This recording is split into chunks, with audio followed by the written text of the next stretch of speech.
আমরা জানবো আজকে যে কিভাবে একটা এসআইআর এর ফর্ম ফিল আপ করতে হয়। সঙ্গে সঙ্গে এই এসআইআর ব্যাপারটা নিয়ে অনেকের মধ্যে একটা নেগেটিভ ধারণা রয়েছে। সেই নেগেটিভ ধারণাকে আজকে দূর করতে আমার এই ভিডিওর পরিবেশন।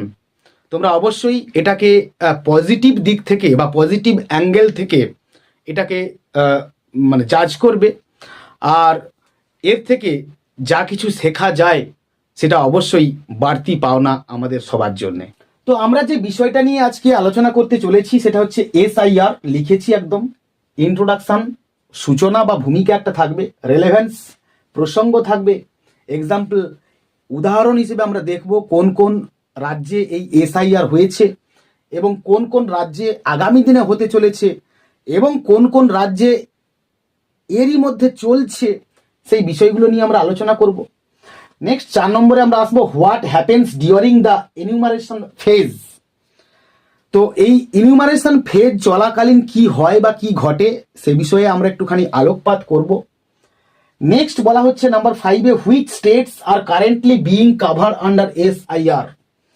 কোন রাজ্যগুলো এখন এসআইআর এর তত্ত্বাবধানে কিংবা এসআইআর হওয়ার জায়গায় রয়েছে বা হচ্ছে। নাম্বার 6-এ আমরা আসবো ইলেকশন কমিশন অফ ইন্ডিয়া, অর্থাৎ ভারতীয় নির্বাচন কমিশনের সম্বন্ধে আমরা একটুখানি দেখে নেব। কি না, তার কন্ট্যাক্ট নাম্বার দেখো 1950, টোল ফ্রি একটা নাম্বার।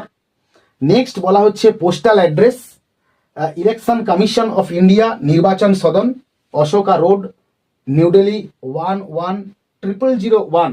অবশ্যই আমরা এই এসআইআর এর একটা ইমেল আইডি পেয়েছি নেট ঘেটে, সেটা হচ্ছে complaints@rate_e_c_i অর্থাৎ ECI, যার ফুল ফর্ম হচ্ছে election commission of India .gov.in।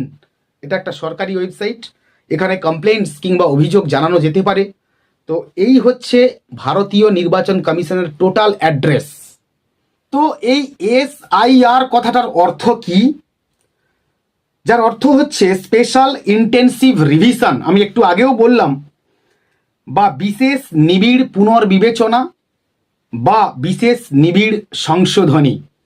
এটি সাধারণত একটি নির্বাচন প্রক্রিয়ার ক্ষেত্রে ব্যবহৃত হয় যেখানে ভোটার তালিকা সংশোধন বা চূড়ান্ত করবার জন্য একটি বিশেষ বা নিবিড় প্রক্রিয়া চালানো হয়।